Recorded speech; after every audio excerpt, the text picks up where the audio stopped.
الحمد للہ نحمده ونستعینه ونستغفره ونؤمن به ونتوکل علیہ ونعوذ باللہ من شرور انفسنا ومن سیئات اعمالنا من يهده اللہ فلا مضل له ومن يضلل فلا هادی له ونشهد ان لا الہ الا اللہ وحدہ لا شریک له ونشهد ان سیدنا محمدا عبدہ ورسولہ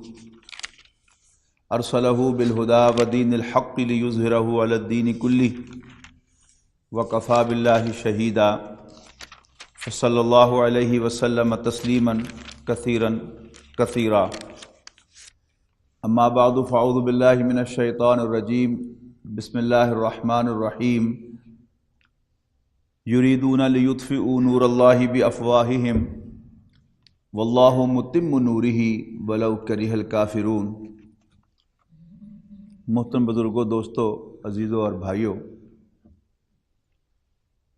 نبی اکرم صلی اللہ علیہ وسلم کی سیرت کا بیان جو پچھلے 2-3 ماہ سے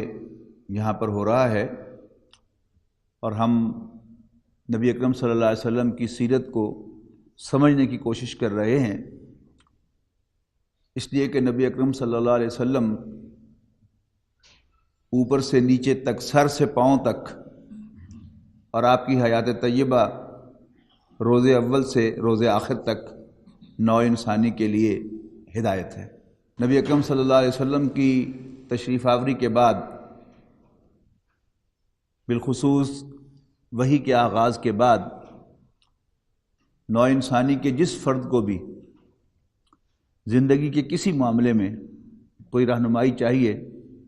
تو رسول اللہ صلی اللہ علیہ وسلم کی سیرت طیبہ اس کے لیے روشنی کا ایک مینار ہے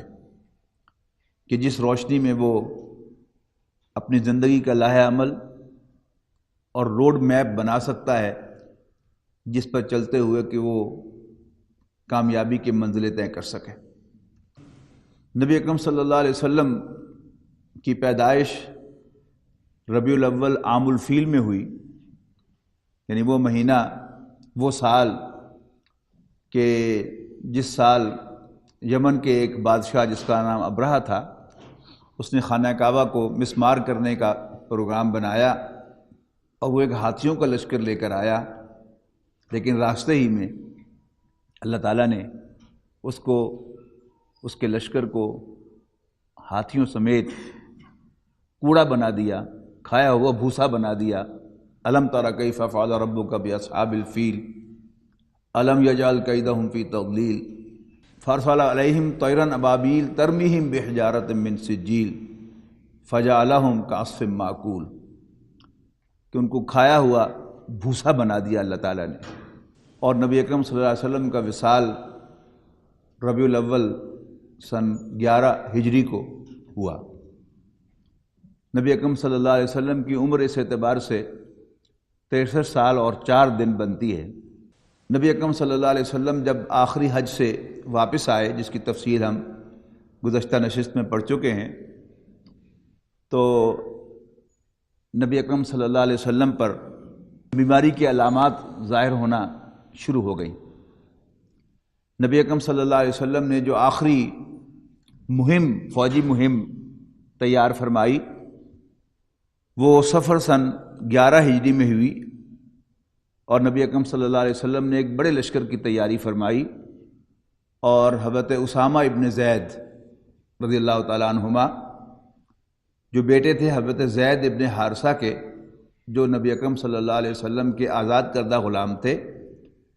اور جنہیں نبی اکرم صلی اللہ علیہ وسلم نے اپنا بیٹا بنایا تھا، اور ان کی کنیت بھی زید بن محمد رکھی تھی، لیکن جب اللہ تعالیٰ نے سورہ احزاب میں یہ حکم نازل فرما دیا کہ آپ کے بیٹے صرف وہی ہیں جو صلبی بیٹے ہیں، لہذا آپ زید کو اس کے باپ کے نام سے پکاریں، تو پھر ان کو اثر نو زید ابن حارثہ کہا جانے لگا۔ یہ ان کے بیٹے ہیں حضرت اسامہ ابن زید رضی اللہ تعالیٰ عنہ، اور جیسے حضرت زید رضی اللہ تعالیٰ عنہ نبی اکرم صلی اللہ علیہ وسلم کو بڑے پیارے تھے، تو ان کے بیٹے حضرت اسامہ بھی نبی اکرم صلی اللہ علیہ وسلم کو بہت محبوب تھے۔ تو آپ نے ان کو اس مہم کا سپہ سالار مقرر فرمایا اور حکم دیا کہ بلقاء کا علاقہ اور روم کی فلسطینی سرزمین، رومی سلطنت کی فلسطینی سرزمین پر سواروں کے ذریعے ایک دفعہ اس کو روند آؤ۔ اور اس کارروائی کا مقصد یہ تھا کہ رومیوں کو خوف زدہ کرتے ہوئے ان کی حدود پر واقع عرب قبائل کو ذرا حوصلہ دیا جائے کہ رومیوں کو بہرحال وہ ایک بہت بڑی امپائر تھی، رومن امپائر، اس کا بڑا روب و دبدبہ تھا، یعنی ایک تو ان کا جو اپنا علاقہ تھا اس پر تو اس کی حکومت تھی ہی تھی، لیکن جو قریب قریب کے علاقے تھے اس پر بھی اس کی دہشت تھی۔ تو نبی اکرم صلی اللہ علیہ وسلم نے اس مہم کے ذریعے سے ان کی اس دہشت کو ختم کیا، اور جو قریب قریب کے علاقے تھے، یعنی بارڈر کے قریب جو علاقے تھے، وہاں حضرت اسامہ ابن زید کو حکم دیا کہ تم ایک چکر لگا کر وہاں کے لوگوں کو ایک اعتماد دے کے آؤ کہ انہیں یہ بات ذہن سے نکال دینی چاہیے کہ نبی اکرم صلی اللہ علیہ وسلم پر ایمان لانے کے معنی جو ہیں وہ رومیوں کے ہاتھوں موت ہے۔ حضرت اسامہ ابن زید عمر کے اعتبار سے کیونکہ ینگ تھے، لہذا کچھ صحابہ کرام نے اپنے کنسرن کا اظہار کیا اور ذرا تھوڑی سی ریزسٹنس دکھائی نبی اکرم صلی اللہ علیہ وسلم کو کہ یہ نوجوان کے پیچھے اس کی قیادت میں کیا ہم جنگ کریں گے؟ تو نبی اکرم صلی اللہ علیہ وسلم نے فرمایا کہ چلو یہ تو عمر کا چھوٹا ہے، اس کا باپ جب اس کو میں نے امیر بنایا تھا تو اس پر بھی تمہیں تحفظ تھا، اور وہ تحفظ اصل میں کیا تھا کہ عربوں کے ہاں آقا و غلام، یہ قبائلی زندگی کے اندر ایک بہت بڑی تقسیم ہے کہ غلام کبھی بھی آقا کے برابر نہیں ہو سکتا، اور قرآن مجید نے بھی اس چیز کو دلیل کے طور پر دیا ہے کہ تم سب اللہ کے بندے ہو، اللہ تعالیٰ تمہارا آقا ہے، تو آقا و غلام برابر نہیں ہو سکتے۔ اور حضرت زید ابن حارثہ رضی اللہ تعالیٰ عنہ کو اگرچہ رسول اللہ صلی اللہ علیہ وسلم نے آزاد کر دیا تھا، اب وہ ایک آزاد انسان تھے، آزاد مرد تھے، لیکن بہرحال وہ جو ایک روایت تھی کہ ان پر چونکہ ایک دفعہ غلامی کا وہ سٹگما لگ چکا ہے، ایک داغ لگ چکا ہے، لہذا وہ آزاد مردوں کے پائے کے نہیں ہیں۔ اور دوسری چیز یہ کہ بہرحال وہ قرشی بھی نہیں تھے، یعنی غیر قرشی، اور پھر اوپر سے آزاد کردہ غلام، اور پھر یہ ان کے بھی بیٹے۔ تو بہرحال عربوں کی ایک جو پرانی گھٹی میں پڑی ہوئی چیزیں تھی کہ اسلام قبول کیا، نبی اکرم صلی اللہ علیہ وسلم کی سپریمیسی کو قبول کیا، تو انکار تو کسی نے نہیں کیا، لیکن بہرحال اپنے ایک تاثر کا اظہار انہوں نے رسول اللہ صلی اللہ علیہ وسلم کے سامنے کیا، اور رسول اللہ صلی اللہ علیہ وسلم نے بڑے سخت الفاظ میں فرمایا کہ اس سے پہلے میں نے اس کے والد کو سپہ سالاری دی تو اس پر بھی تم نے طعنہ زنی کی تھی، حالانکہ وہ خدا کی قسم سپہ سالاری کے اہل تھے اور میرے نزدیک محبوب ترین لوگوں میں سے تھے، اور یہ بھی یعنی اسامہ بھی ان کے بعد میرے نزدیک محبوب ترین لوگوں میں سے ہیں رضی اللہ تعالیٰ عنہما۔ بہرحال صحابہ کرام تھوڑا سا ریزسٹنس شو کرنے کے بعد نبی اکرم صلی اللہ علیہ وسلم کے اس کیٹیگوریکل سٹیٹمنٹ کے بعد ان کے گرد جمع ہوئے اور ان کے لشکر میں شامل ہو گئے، اور لشکر روانہ ہو کر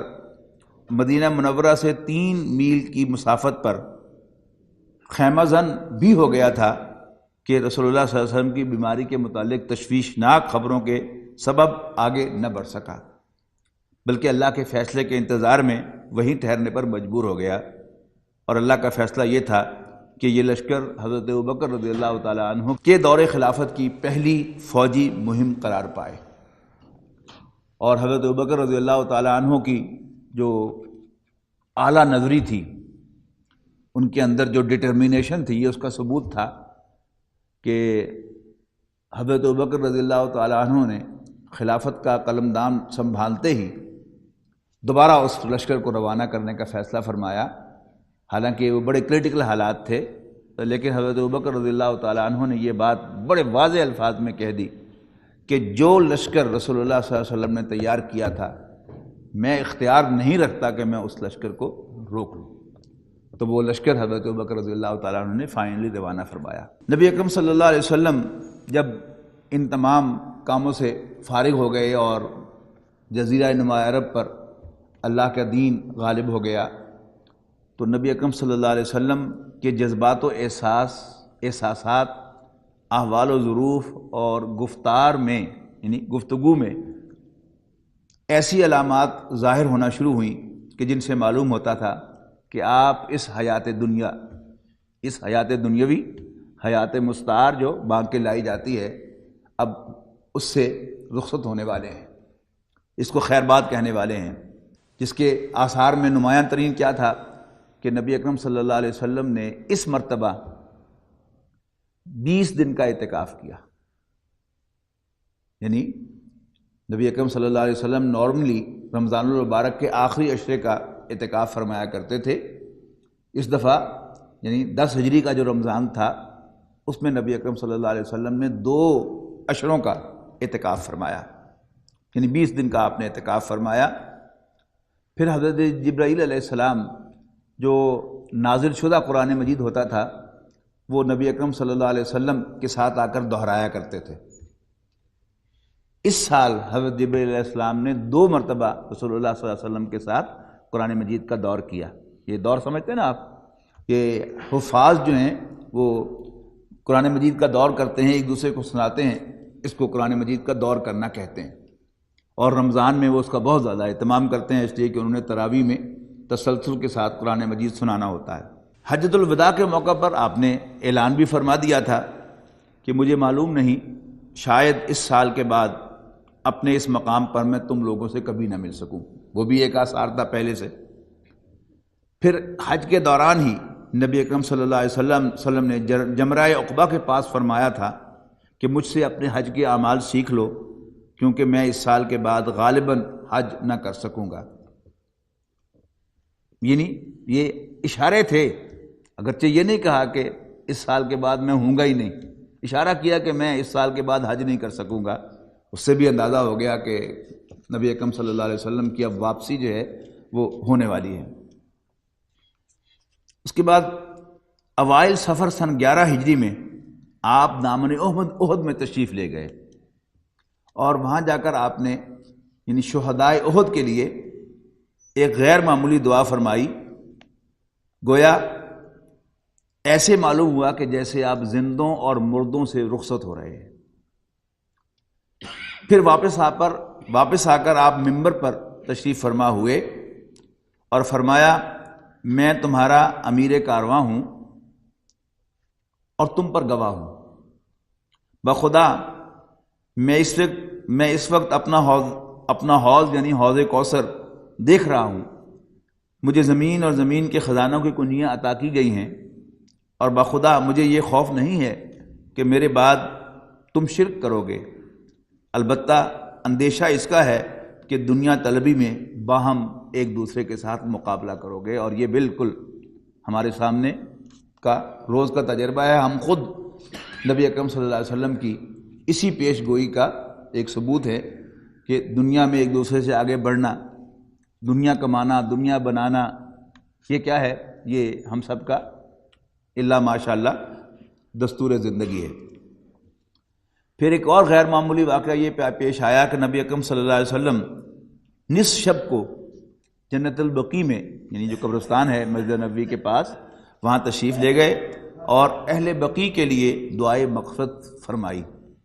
اور فرمایا، اے قبر والو، تم پر سلام، جو لوگ جس حال میں ہیں اس کے مقابل تمہیں وہ حال مبارک ہو کہ جس میں تم ہو۔ مزید فرمایا، فتنے تاریک رات کے ٹکڑوں کی طرح ایک دوسرے کے پیچھے چلے آ رہے ہیں، اور بعد والا پہلے والے سے زیادہ برا ہے۔ اس کے بعد یہ کہہ کر اہل قبور کو بشارت دی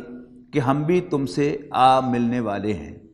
اب بہت واضح ہو گئی کہ نبی اکرم صلی اللہ علیہ وسلم اس جہان فانی سے رخصت ہو رہے ہیں۔ 29 صفر،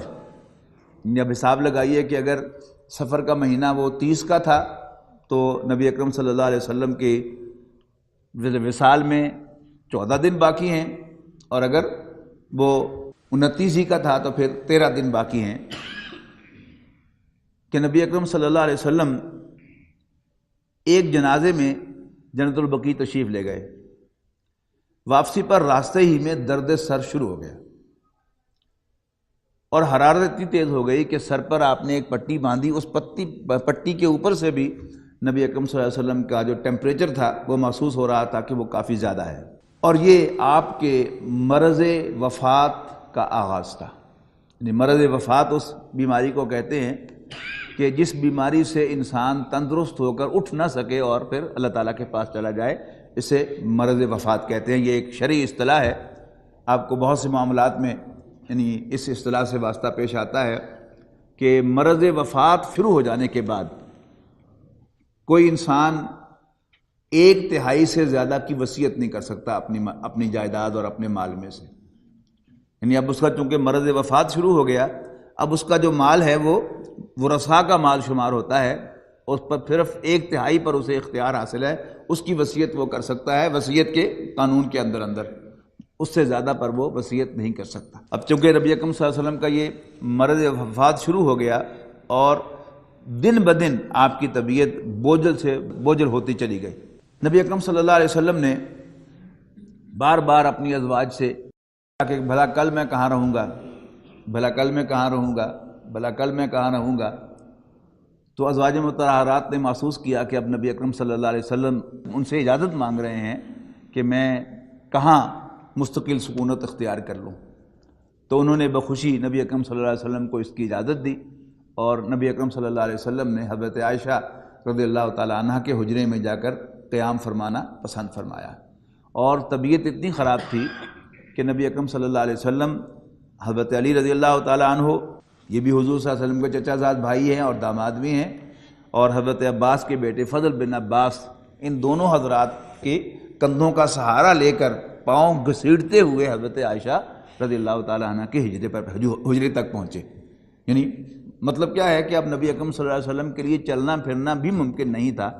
ورنہ آپ کا عام معمول کیا تھا کہ آپ باری باری رات بسر کرتے تھے ہر زوجہ محترمہ کے پاس، اور عصر کے بعد آپ ایک فلائنگ راؤنڈ لگایا کرتے تھے تمام ازواج کے ہاں، یعنی کچھ دیر تشریف فرما ہوتے تھے اور گفتگو کرتے تھے، حال احوال پوچھتے تھے، اور پھر اس کے بعد اگلی اہلیہ کے ہاں، پھر اگلی اہلیہ کے ہاں، پھر اگلی اہلیہ کے ہاں۔ تو نبی اکرم صلی اللہ علیہ وسلم اب اس معمول میں سے اپنی بیماری کی وجہ سے نکلنا چاہتے تھے، لہذا انہوں نے اجازت دی، اور نبی اکرم صلی اللہ علیہ وسلم حضرت علی اور حضرت فضل بن عباس رضی اللہ تعالی عنہم کے سہارے پر، ان کے کندھوں کا سہارا لے کر، اور اتنی طاقت نہیں تھی کہ آپ اپنے پاؤں سے چل سکیں، پاؤں تقریباً گھسیٹتے ہوئے حضرت عائشہ کے حجرے تک پہنچے۔ وفات سے 5 دن پہلے، یعنی اپنے وصال سے 5 دن پہلے، یعنی بدھ کو، نبی اکرم صلی اللہ علیہ وسلم کے جسم کی حرارت میں اور زیادہ شدت آ گئی، اور نبی اکرم صلی اللہ علیہ وسلم پر غشی طاری ہو گئی، اور جب آپ کی طبیعت تو کچھ سنبھلی تو نبی اکرم صلی اللہ علیہ وسلم نے فرمایا کہ مختلف کنوؤں سے 7 مشکیزیں پانی کے لے کر آؤ اور مجھ پر ڈالو۔ یعنی گرمی اتنی زیادہ تھی جسم کے اندر، درجہ حرارت اتنا زیادہ تھا کہ آپ نے تقاضا کیا کہ مجھ پر پانی ڈالو تاکہ میرے جسم کے اندر کچھ گرمی کے اثرات کم ہوں، اور نبی اکرم صلی اللہ علیہ وسلم کی اس بات کی تکمیل فرمائی گئی، اور نبی اکرم صلی اللہ علیہ وسلم کو ایک ٹب کے اندر، لگن کے اندر بٹھا دیا گیا، اور اوپر سے پانی جو ہے وہ اتنا پانی ڈالا گیا کہ نبی اکرم صلی اللہ علیہ وسلم کہ بس بس بس بس بس۔ اس میں اس وقت پھر آپ کو تکلیف میں کچھ تخفیف محسوس ہوئی، سر پر پٹی بندھی ہوئی تھی، اور آپ تشریف لائے اور ممبر پر تشریف فرما ہوئے، صحابہ کرام گردا گرد جمع تھے، فرمایا یہود و نصارہ پر اللہ تعالیٰ کی لعنت کہ انہوں نے اپنے انبیاء کی قبروں کو مساجد بنا لیا، یعنی ان پر سجدہ کرنا شروع کر دیا۔ ایک روایت میں ہے یہود و نصارہ پر اللہ کی مار کہ انہوں نے اپنے انبیاء کی قبروں کو مسجد بنا لیا، سجدے کی جگہ بنا لیا۔ آپ نے یہ بھی فرمایا تم لوگ میری قبر کو بت نہ بنانا کہ تم اس کی پوجا کرنے لگو۔ پھر اپنے آپ کو آپ نے قصاص کے لیے پیش کیا۔ یہ بڑی عظیم بات ہے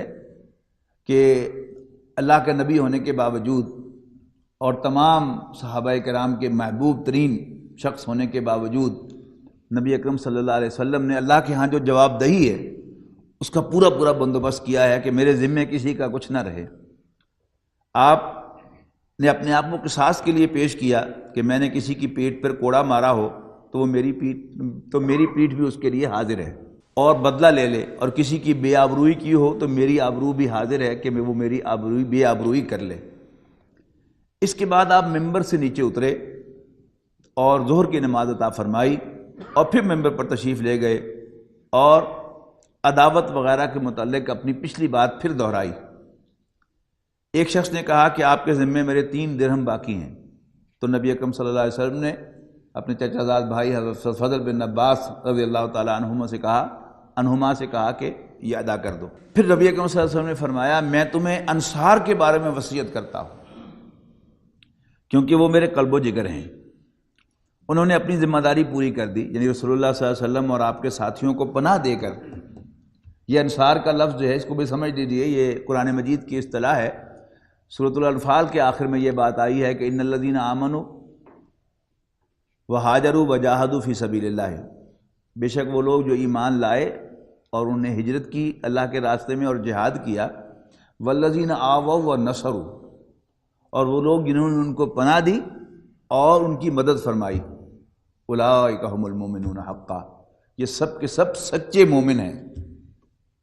تو یہ اصطلاح ہے انصار، مدد کرنے والے، نصرت کہتے ہیں نا مدد کو، تو ناصر مدد کرنے والا، انصار یہ قرآن مجید کا دیا ہوا خطاب ہے کہ وہ لوگ جنہوں نے ان کو پناہ دی اور ان کی مدد کی تو یہ انصار ہیں۔ تو رسول اللہ صلی اللہ علیہ وسلم انصار کے بارے میں بھی وصیت فرماتے ہیں کہ انہوں نے اپنی ذمہ داری پوری کر دی مگر ان کے حقوق باقی رہ گئے، لہذا ان کے نیکوکاروں سے قبول کرنا اور ان کے خطا کاروں سے درگزر کرنا۔ اس کے بعد نبی اکرم صلی اللہ علیہ وسلم فرمایا ایک بندے کو اللہ تعالیٰ نے اختیار دیا کہ وہ یا تو دنیا کی چمک دمک اور زیب و زینت میں سے جو چاہے اللہ اسے دے دے، یا اللہ کے پاس جو کچھ ہے اس کو اختیار کر لے۔ تو اس بندے نے اللہ کے پاس والی چیز کو اختیار کیا۔ حضرت ابو سعید خدری رضی اللہ تعالیٰ عنہ فرماتے ہیں کہ جب نبی اکرم صلی اللہ علیہ وسلم نے یہ بات ارشاد فرمائی تو حضرت ابوبکر رونے لگے رضی اللہ تعالیٰ عنہ۔ تو صحابہ کرام کو بڑا تعجب ہوا کہ نبی اکرم صلی اللہ علیہ وسلم کسی شخص کی بات کر رہے ہیں اور یہ بڈھا ایسے رو رہا ہے۔ لیکن جب چند دن کے بعد رسول اللہ صلی اللہ علیہ وسلم کا وصال ہوا تو صحابہ کرام نے تسلیم کیا کہ واقعی ہم میں سے سب سے زیادہ سمجھدار اور نبی اکرم صلی اللہ علیہ وسلم کے جو اشاروں کو سمجھنے والے، آپ کے رمز آشنا جو تھے وہ حضرت ابوبکر رضی اللہ تعالیٰ عنہ ہی ہیں۔ اور حضرت ابوبکر صدیق رونے لگے اور ساتھ ہی فرمایا کہ میرے ماں باپ آپ پر قربان۔ پھر رسول اللہ صلی اللہ علیہ وسلم نے فرمایا مجھ پر اپنی رفاقت اور مال میں سب سے زیادہ صاحب احسان ابو بکر ہے۔ پھر سنیے جملہ، رسول اللہ صلی اللہ علیہ وسلم نے فرمایا مجھ پر اپنی رفاقت اور مال میں سب سے زیادہ صاحب احسان ابو بکر ہے۔ نبی اکرم صلی اللہ علیہ وسلم نے یہ بھی فرمایا تھا کہ دنیا میں کوئی شخص ایسا نہیں ہے کہ جس نے میرے ساتھ کوئی نیکی کی ہو اور میں نے اس کا بدلہ نہ چکایا ہو سوائے ابو بکر کے رضی اللہ عنہ، کہ ان کے احسانات کا بدلہ اللہ تعالیٰ ہی چکائے گا۔ اور میں اپنے رب کے علاوہ کسی کو خلیل بناتا، نبی اکرم صلی اللہ علیہ وسلم نے اپنی بات جاری رکھتے ہوئے فرمایا کہ اگر میں اپنے رب کے سوا کسی اور کو خلیل یعنی دوست بناتا، یعنی یہ خلیل کا لفظ جو ہے قرآن مجید میں حضرت ابراہیم علیہ السلام کے لیے آیا ہے کہ وَاتَّخَذَ اللَّهُ إِبْرَاهِيمَ خَلِيلًا، اور ابراہیم کو تو اللہ تعالیٰ نے دوست ہی بنا لیا۔ تو رسول اللہ صلی اللہ علیہ وسلم فرماتے ہیں کہ اگر میں اپنے رب کے سوا کسی اور کو اپنا دوست بناتا، خلیل بناتا، تو میں ابو بکر کو بناتا۔ لیکن ان کے ساتھ اسلام کی اخوت اور محبت کا تعلق ہے۔ مسجد میں کوئی دروازہ باقی نہ چھوڑا جائے، سب کو لازماً بند کر دیا جائے سوائے ابو بکر رضی اللہ تعالیٰ عنہ کے دروازے کے۔ 4 دن پہلے، وصال سے 4 دن پہلے یعنی جمعرات کے روز نبی اکرم صلی اللہ علیہ وسلم کی تکلیف میں بہت شدت آ گئی۔ فرمایا لاؤ میں تمہیں ایک تحریر لکھ دوں جس کے بعد تم لوگ کبھی گمراہ نہیں ہوگے۔ اس پر حضرت عمر رضی اللہ تعالیٰ عنہ نے فرمایا کہ اللہ کے رسول آپ اس وقت بہت تکلیف میں ہیں، آپ فکر نہ کریں، ہمارے پاس قرآن مجید ہے اور انشاءاللہ وہ ہمارے لیے کافی ہے اور ہم گمراہ نہیں ہوں گے۔ لیکن کچھ صحابہ نے کہا کہ نہیں، اللہ کے رسول کو کاغذ دو اور ان سے کچھ تحریر جو ہے وہ لے لو، ڈکٹیشن لے لو۔ اس پر کافی لے دے شروع ہو گئی اور نبی اکرم صلی اللہ علیہ وسلم چونکہ بہت تکلیف میں تھے اور آپ نے کہا کہ یہاں سے ہٹ جاؤ اور میرے پاس شور نہ مچاؤ۔ اسی روز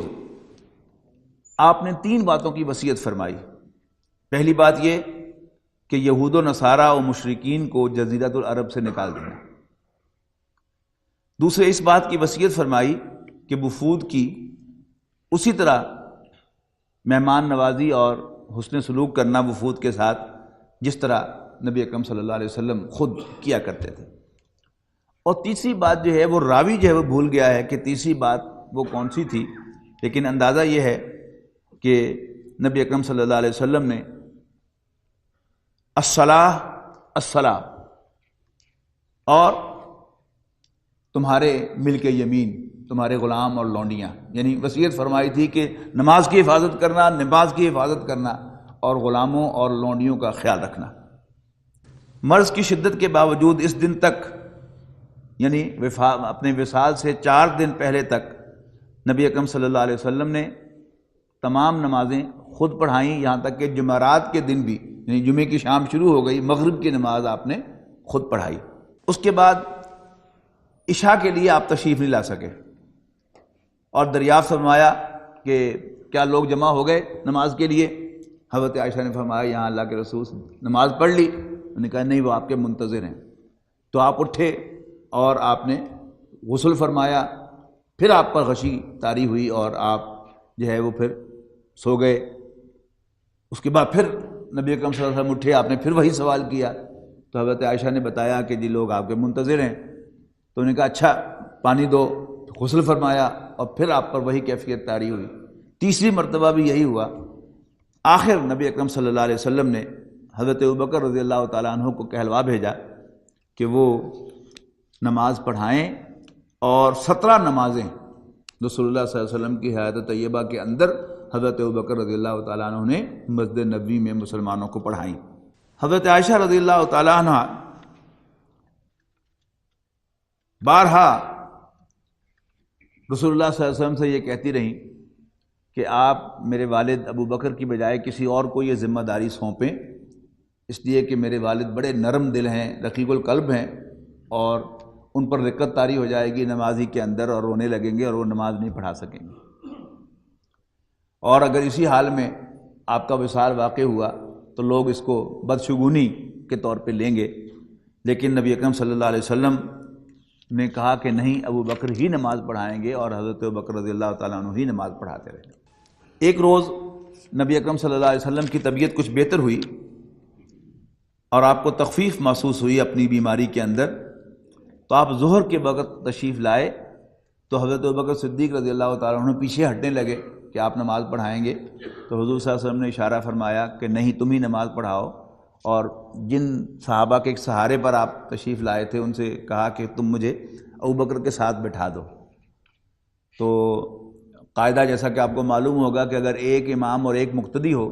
تو پھر امام جو ہے وہ بائیں طرف ہوتا ہے اور مقتدی دائیں طرف ہوتا ہے۔ تو انہوں نے رسول اللہ صلی اللہ علیہ وسلم کو حضرت ابوبکر کے بائیں طرف بٹھا دیا۔ حضور صلی اللہ علیہ وسلم نماز کی امامت کرانے لگے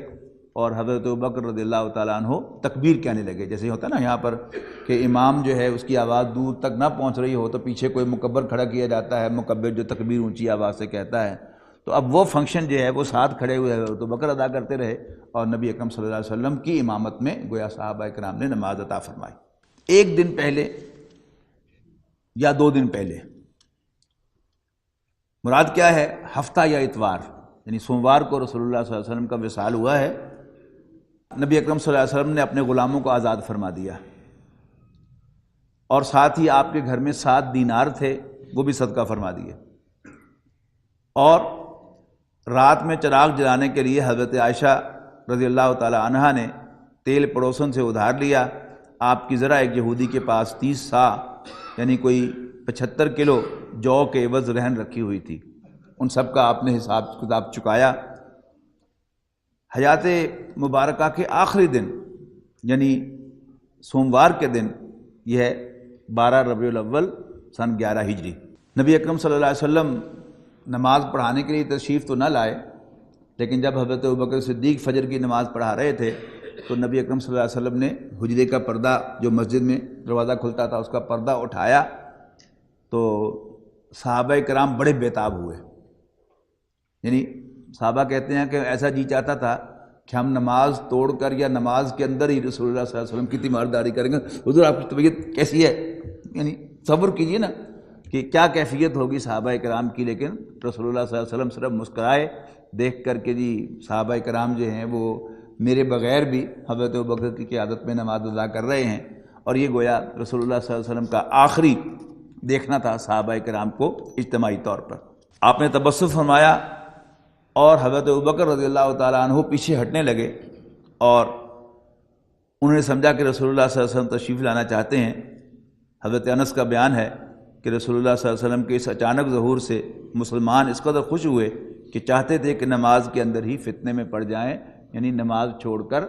وہ حضور صلی اللہ علیہ وسلم کی عیادت کریں. اس کے بعد کوئی اور نماز نبی اکرم صلی اللہ علیہ وسلم پر نہیں آئی. فجر کے بعد یہ چاشت کا وقت جو ہے، یہ یعنی جو انگریزی کیلنڈر ہے اس کے مطابق مڈ ڈے جسے کہتے ہیں، کہ اگر صبح طلوع آفتاب سے جو مڈ ڈے ہے، نصف النہار، اس کو 2 حصوں میں تقسیم کیا جائے تو جو دوسرا پہر ہے دن کا وہ چاشت کا وقت شروع ہوتا ہے. تو آپ دیکھیں گے کیلنڈرز کے اوپر آج کل وہ ہے تقریباً 8:30 بجے کے قریب وہ وقت شروع ہو جاتا ہے، یعنی سورج جب اپنی آب و تاب کے ساتھ چمکنے لگتا ہے. تو یہ ہے اصل میں رسول اللہ صلی اللہ علیہ وسلم کے وصال کا وقت، یعنی زوال نصف النہار سے پہلے نبی اکرم صلی اللہ علیہ وسلم کا وصال ہوا. حضرت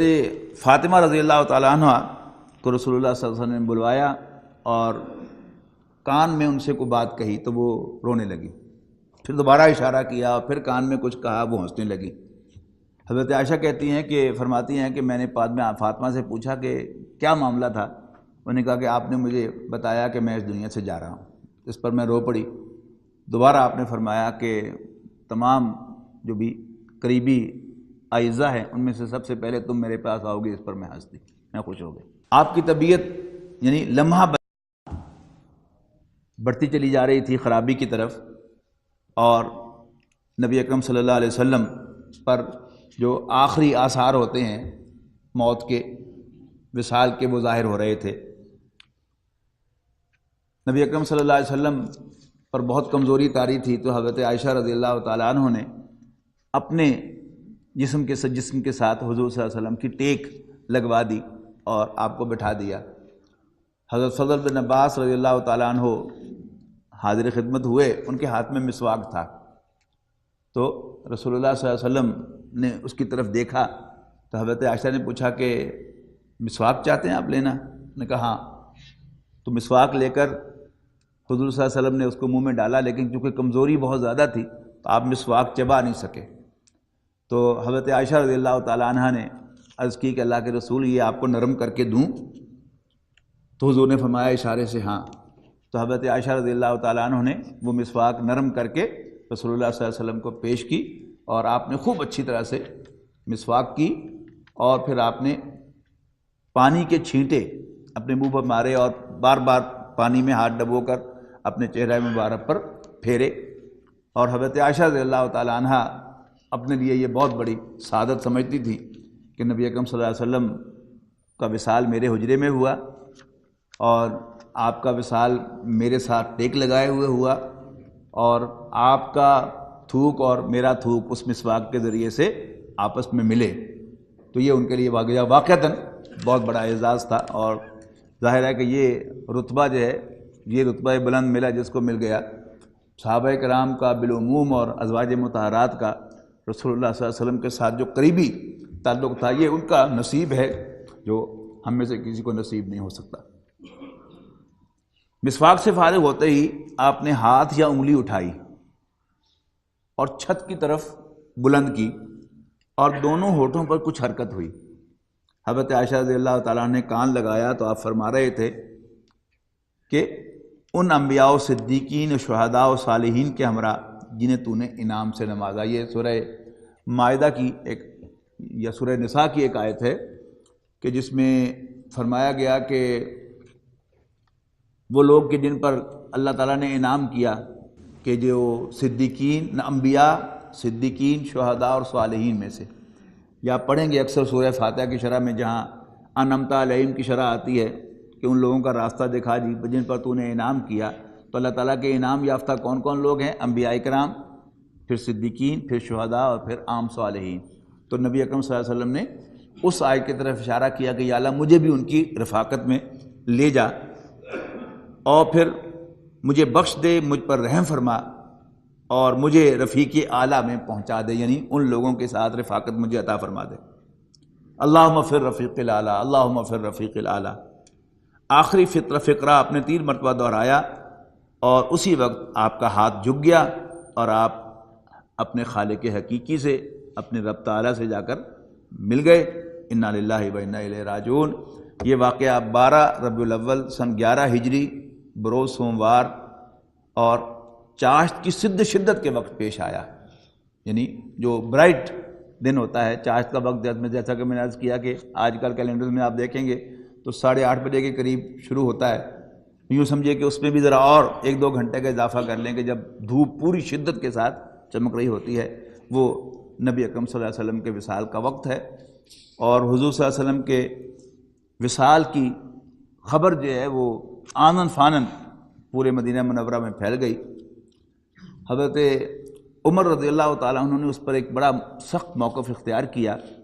اور حضرت عمر نے فرمایا کہ کچھ منافقین سمجھتے ہیں کہ رسول اللہ صلی اللہ علیہ وسلم وفات پا گئے ہیں،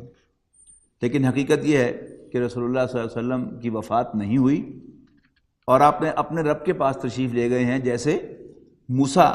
علیہ السلام اپنے رب کے پاس 40 دن کے لیے گئے تھے، لوگوں نے سمجھا تھا کہ وہ غائب ہو گئے اور پھر وہ واپس آ گئے تھے، اللہ کے رسول بھی واپس آئیں گے۔ اب عام تو یہ کہا جاتا ہے کہ حضرت عمر رضی اللہ تعالیٰ عنہ اپنے سینسز کو بیٹھے تھے شدت غم کی وجہ سے، لیکن میرا احساس یہ ہے کہ یہ حضرت عمر رضی اللہ تعالیٰ عنہ کی ایک اسٹریٹجی تھی، اس لیے کہ رسول اللہ صلی اللہ علیہ وسلم کے وصال پر ایک دم جو گیپ آیا تھا کہ جب تک وہ گیپ فل نہ ہو اور آپ کا سکسیسر جو ہے وہ اپنا، جیسے آج کل کہتے ہیں حلف نہ لے لے، وہ اپنا پوزیشن سنبھال نہ لے، اس سے پہلے اس کا خبر کا۔ اور آپ دنیا میں ایسا ہی ہوتا ہے کہ جب بھی کوئی سربراہ مملکت فوت ہوتا ہے تو اس کی یعنی انتقال کی خبر جو ہے اس کو سیکرٹ رکھا جاتا ہے، اور پہلے جو نیکسٹ آدمی ہوتا ہے وہ حلف اٹھاتا ہے۔ تو رسول اللہ صلی اللہ علیہ وسلم تو ظاہر دنیا کے تمام جو سربراہان مملکت ہیں ان سے زیادہ عزت والے، زیادہ مقام والے تھے، اور آپ کا وصال جو تھا ایک بہت بڑا حادثہ تھا، اور ایک ایسا گیپ تھا کہ جو نہ پہلے کبھی ہوا تھا پیدا اور نہ بعد میں ہونے والا تھا۔ لہذا میرا احساس یہ ہے کہ حضرت عمر رضی اللہ تعالیٰ عنہ کی شخصیت کے ساتھ میچ یہ بات کرتی ہے کہ آپ اپنے سینسز نہ کھوئیں، ہوش و حواس میں رہیں، اور یہ ایک اسٹریٹجی ہو۔ اس کے بعد حضرت ابوبکر رضی اللہ تعالیٰ عنہ جو اپنے ذرا دور کے مکان میں تھے، وہاں سے گھوڑے پر سوار ہو کر آئے، تشریف لائے، اور سیدھے حضرت عائشہ کے حجرے میں گئے۔ نبی اکرم صلی اللہ علیہ وسلم کے اوپر ایک یمنی دھاری دار چادر جو ہے وہ ڈالی ہوئی تھی، آپ نے اس کو اٹھایا، نبی اکرم صلی اللہ علیہ وسلم کا بوسہ لیا، اور پھر مسجد میں تشریف لائے، اور حضرت عمر سے کہا کہ بیٹھ جاؤ۔ حضرت عمر تو نہیں بیٹھے، لیکن حضرت ابوبکر جو ہے وہ ممبر پر تشریف لے آئے، اور صحابہ کرام بھی سارے حضرت ابوبکر گرد جمع ہو گئے۔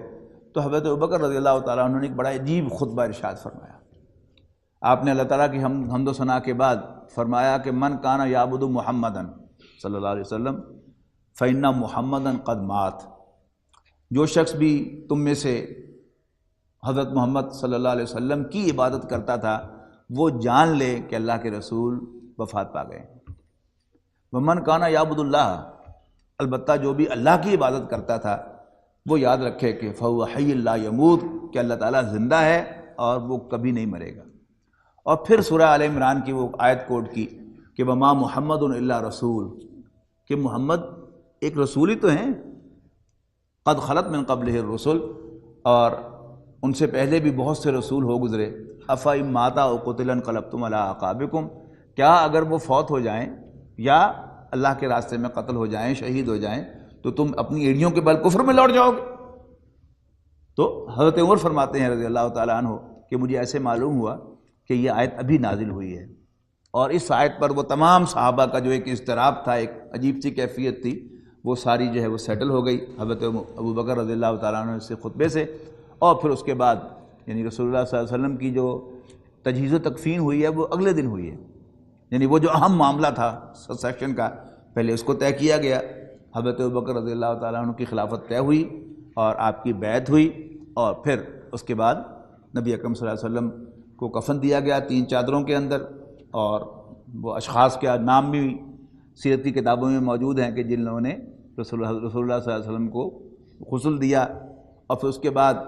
باقاعدہ رسول اللہ صلی اللہ علیہ وسلم کی کوئی نماز جنازہ نہیں ہوئی۔ 10 آدمی باری باری جاتے تھے، اور کہا تو یہ جاتا ہے کہ نماز جنازہ پڑھ کے آتے تھے، لیکن حقیقت یہ ہے، اور پھر یہ کہ امامت کسی نے نہیں کرائی، کیونکہ نماز جنازہ جو ہے وہ اصل میں مغفرت کی دعا ہے، اور نبی چونکہ معصوم ہوتا ہے اور اللہ کے رسول صلی اللہ علیہ وسلم کا جو مقام و مرتبہ ہے اس کے ساتھ جو ہے وہ میچ بھی نہیں کرتی، تو اصل میں جو بھی اندر جاتے تھے، یعنی چھوٹا سا حجرہ تھا، تنگ جگہ تھی، تو 10 آدمیوں کی گنجائش تھی، وہ جا کر اصل میں درود و سلام پڑھ کر واپس آ جاتے ہوں گے، اس لیے کہ اگر نماز جنازہ ہوتی تو پھر لازماً کوئی نہ کوئی امامت بھی ہوتی۔ یہ بھی واضح ہے کہ امامت نہیں ہوئی، اور 10 آدمیوں میں جا کے نماز جنازہ پڑھی ہے، تو وہ نماز جنازہ اصل میں مغفرت کی دعا نہیں تھی، بلکہ رسول اللہ صلی اللہ علیہ وسلم کے لیے درود و سلام اور آپ کے درجات کی بلندی کی دعا تھی۔ اللہ تعالیٰ سے دعا ہے کہ اللہ تعالیٰ ہم سب کو سیرت النبی کو پڑھنے اور سمجھنے کی توفیق عطا فرمائے، اور سیرت النبی کو اپنے لیے مشعل راہ بنانے کی توفیق عطا فرمائے۔ اور میں پھر وہ درخواست آپ سے کروں گا